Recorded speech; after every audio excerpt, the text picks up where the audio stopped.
Assalamualaikum warahmatullahi wabarakatuh. Kembali lagi di channel saya, Sol Sepatu Ajaib. Tentunya channel yang selalu membahas dan mengupas tuntas tentang perbaikan sandal dan perbaikan sepatu. Oke ya, di kesempatan video kali ini di dekat saya ya ada sepatu. Sepatu apakah ini? Ini jelas ya, sepatu safety ya. Dan kondisi keadaannya masih baru ya.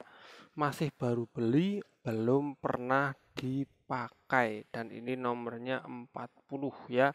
Dan apakah yang akan saya jelaskan tentang sepatu safety ini? Yang jelas adalah gimana cara menjahit bagian depan ya. Yang selalu jadi permasalahan adalah bagian depan sini untuk sepatu safety.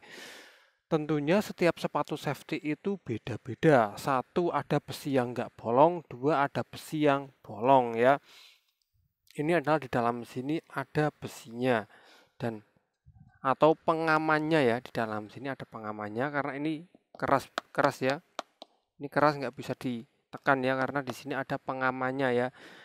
Dan yang saya bilang tadi ada yang bolong dan ada yang nggak bolong. Dan mari kita simak apakah ini termasuk jenis sepatu safety yang pengamannya itu bolong atau pengamannya yang nggak bolong ya. Mari kita simak di meja pengerjaan. Oke ya, ini saya sudah di meja pengerjaan dan ciri-ciri sepatu ini adalah dia tidak terlihat mereknya di bagian samping sini ya. Karena ini bukan bukan original ya. Dan di sini ada tulisannya safety. Safety ya, safety. Dan untuk untuk apa tuh namanya mereknya, emboss atau debossnya itu seperti ini ya, dia tidak beraturan ya. Ini tulisannya King Obara ya, King apa nih ya, King Obara ya. Dan kawan-kawan bisa lihat embossnya itu seperti ini ya, tidak terlalu jelas, emboss atau debossnya tidak terlalu jelas. Tapi yang saya akan bahas bukan spek dari sepatu ini ya. Yang saya bahas bukan spek dari sepatu ini, dan ketika kita lihat insole-nya juga insole-nya seperti ini ya. Tipis banget ya.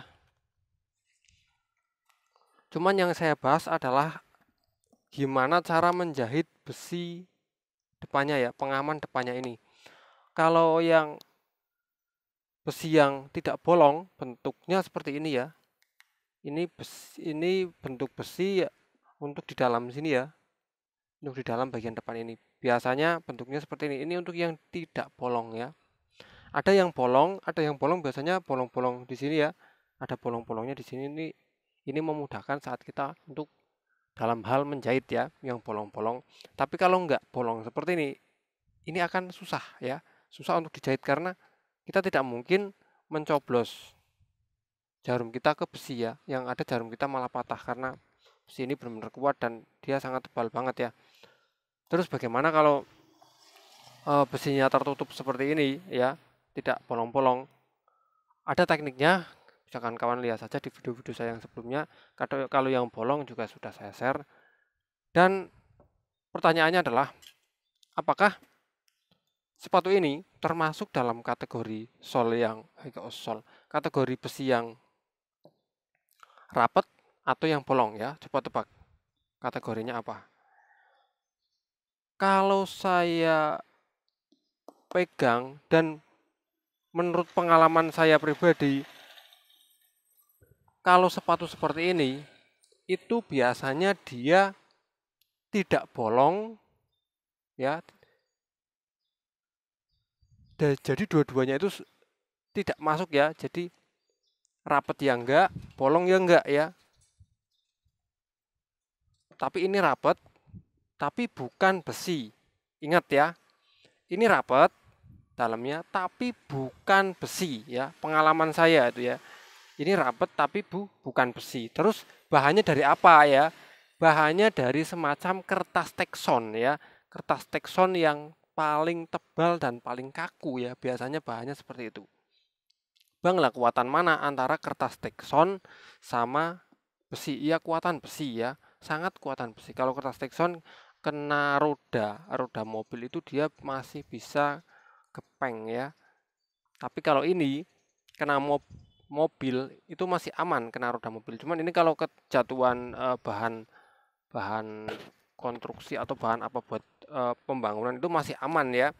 Cuman kalau terlindas roda mobil itu dia gepeng ya. Karena ini apa? Karena ini dari tekson ya, kertas tekson.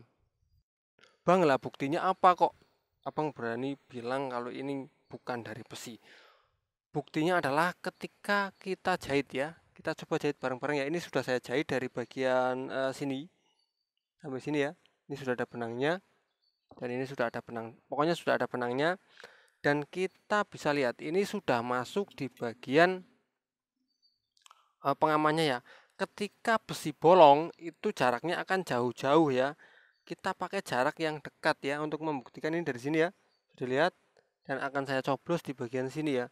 Kita coba jarak dekat apakah ini bisa masuk ya ke dalam.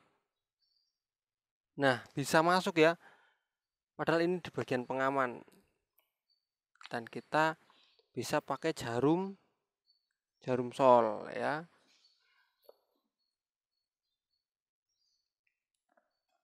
Kita masukkan. Nah, seperti ini ya.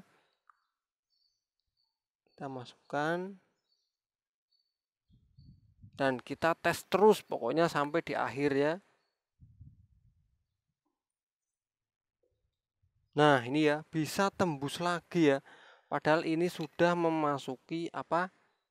Memasuki bagian pengaman. Kalau tentunya ini memakai besi, pasti tidak bisa atau tidak akan tembus ya.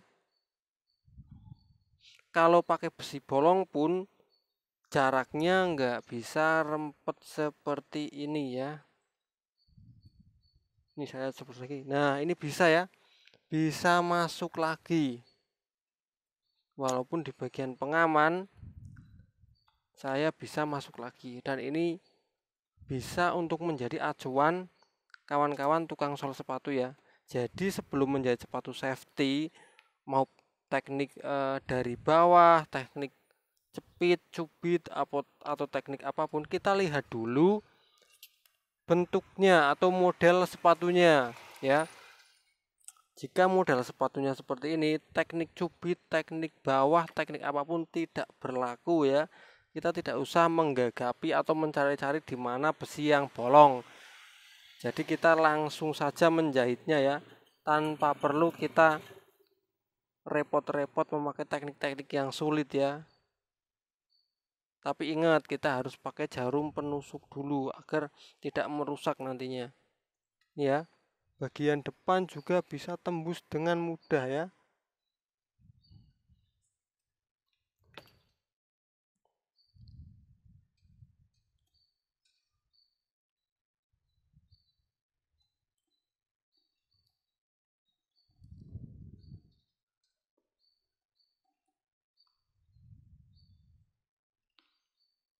Bagian depan juga bisa tembus dengan mudah.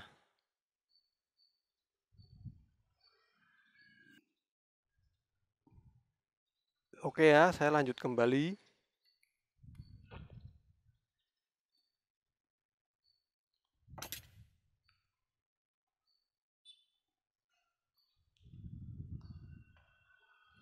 Saya kesulitan pakai jarum pendek. Saya mau ganti pakai jarum yang agak panjang ya.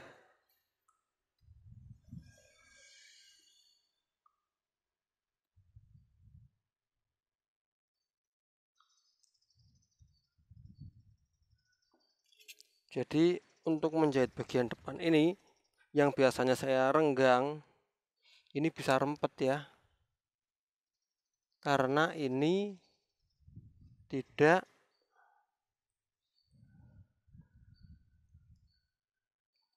besi. Karena ini bukan besi ya.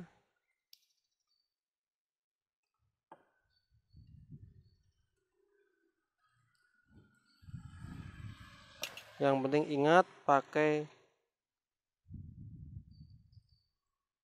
jarum penusuk dulu.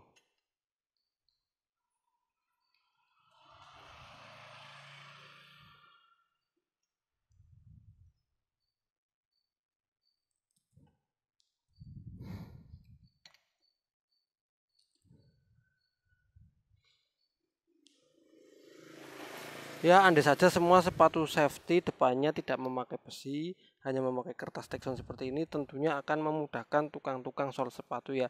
Tapi justru akan membahayakan pekerja-pekerja ya, jika kejatuhan benar-benar besi bangunan yang sangat keras, pastinya bisa cedera ya kakinya. Ya, dengan mudahnya saya menjahit bagian depan ini tanpa perlu saya memakai teknik cubit, teknik cukit, teknik sol bawah, teknik lepas besi ataupun teknik apapun ya. Ini hanya menjahit seperti biasa saja.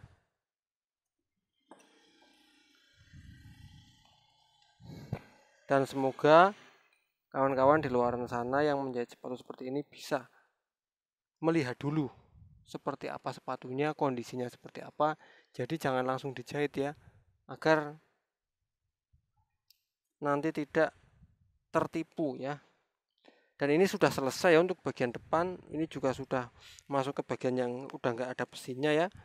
Jadi intinya kawan-kawan harus melihat dulu apakah dalamnya itu benar-benar murni memakai besi atau hanyalah pakai semacam kertas Texon ya. Kalau hanya memakai seperti kertas Texon, kita nggak perlu repot-repot ya, nggak perlu repot-repot memakai teknik-teknik yang sulit.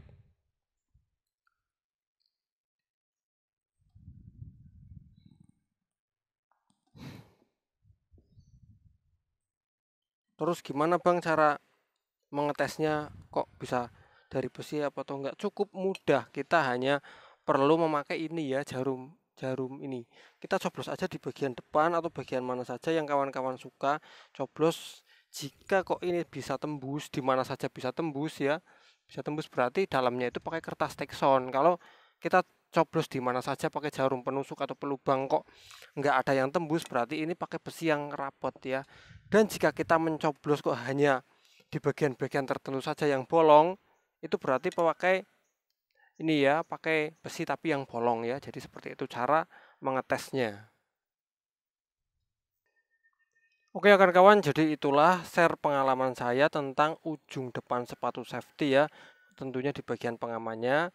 Semoga tayangan ini bermanfaat untuk kawan-kawan semua, khususnya tukang sol sepatu di seluruh Indonesia dan masyarakat Indonesia pada umumnya dan seluruh orang-orang di dunia ya. Saya akhiri, semoga bermanfaat. Wassalamualaikum warahmatullahi wabarakatuh.